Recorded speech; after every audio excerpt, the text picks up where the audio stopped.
Hi, it's Lou Theodore and it's day 61 of 100 videos in 100 days. And no jaunting in the sunshine for me today, just cozied up in the studio.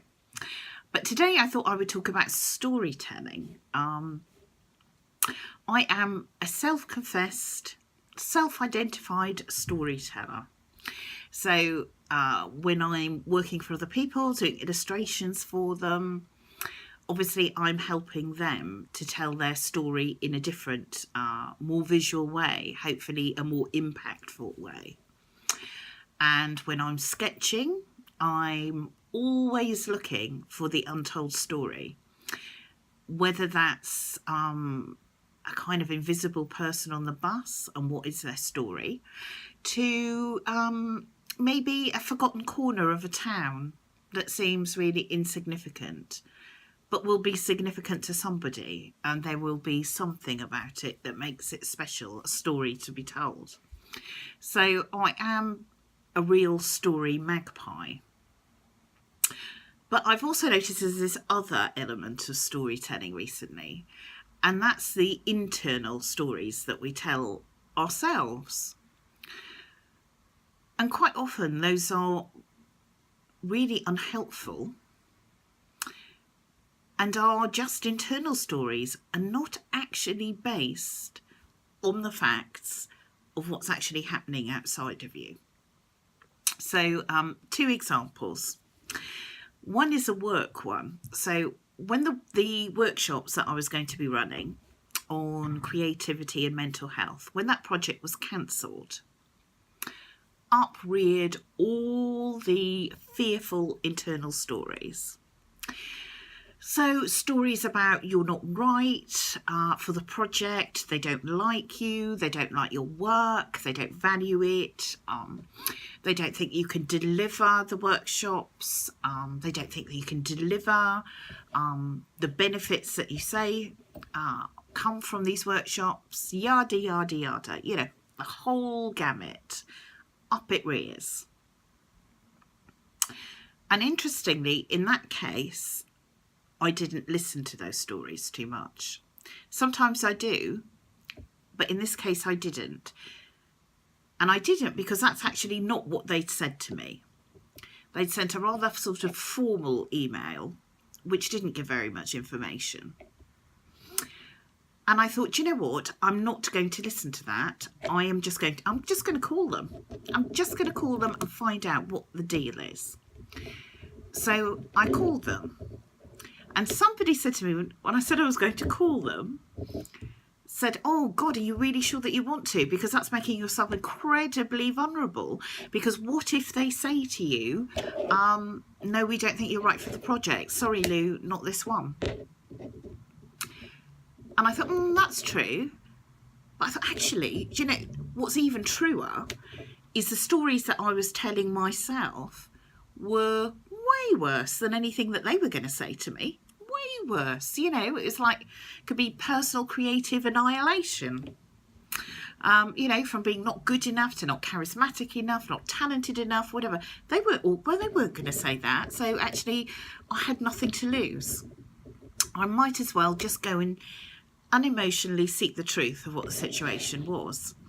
And of course, when I did, it turns out that there was an upfront funding issue and there was a timing issue.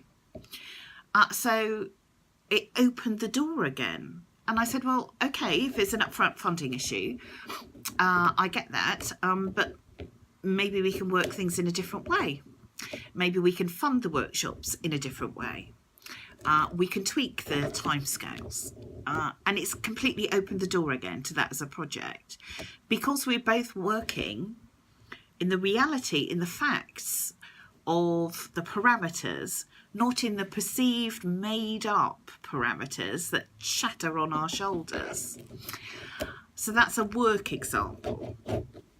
And I was trying to think of a personal example, because actually I think this is a huge thing in our personal lives, the stories that we tell. And I was trying to think of something sort of slightly humorous. So my partner doesn't put out the recycling. So I can then look at that and I can think, oh God, the recycling hasn't gone out again. And I could say, do you know what? That's because he just thinks it's my job. That's because he doesn't value me. He's not respecting me by not putting that out. He's not respecting our home.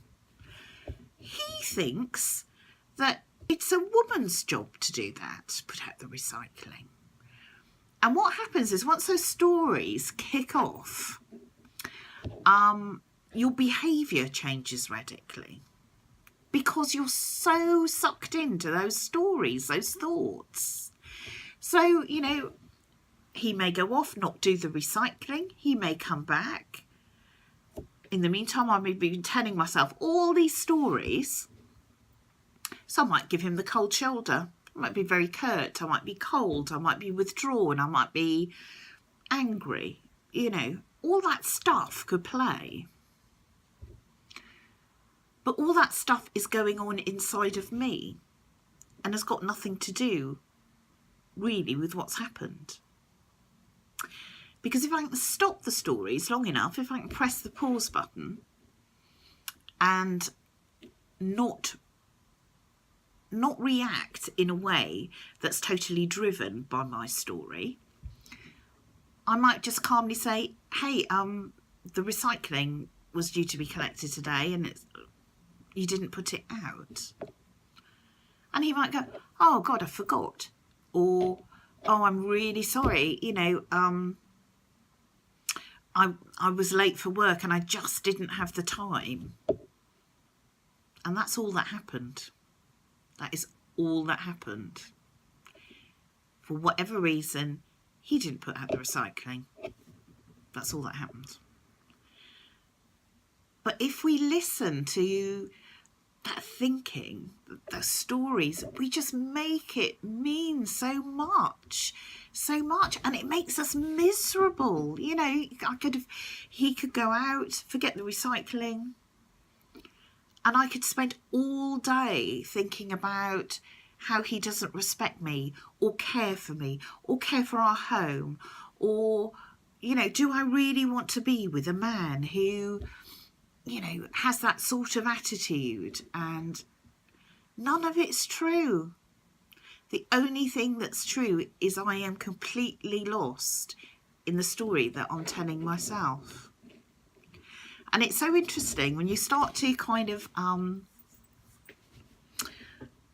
you start to look at that, and because as soon as you sort of turn the spotlight on a story and actually just question it, quite often it just falls apart.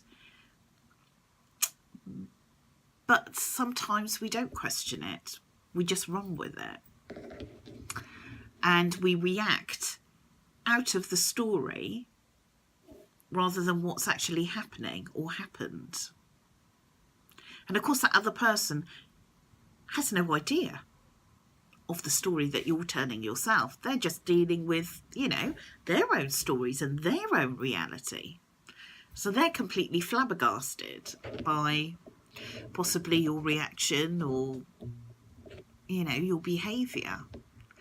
You know, it happens with friends. You know, you don't call a friend for a while and it's not because they're not a friend anymore. It's because life has kind of overtaken you in some way and you're just mega busy, and you know, you've been a bit of a crappy friend because you've just got so caught up in whatever's happening for you at the moment, and they feel rejected and they feel that you don't want to be their friend anymore. So they've got loads of stories about that, and then if you can talk, you go, no, it's none of that. Actually, I've just been, you know, struggling or caught up or whatever it might be. That's all it is. And they may have spent, you know, ages feeling sad about that loss of friendship, but it's just inside them. It's not the reality. So it's all been a kind of quite an interesting,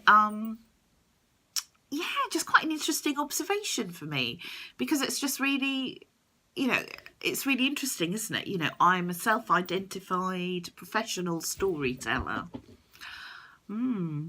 it's put a whole new slant on it, and it's made me realise actually that I have to be a little bit more conscious about questioning some of those stories that I tell myself. So there we go. That quite an introspective, but hopefully helpful day 61. Thanks for watching.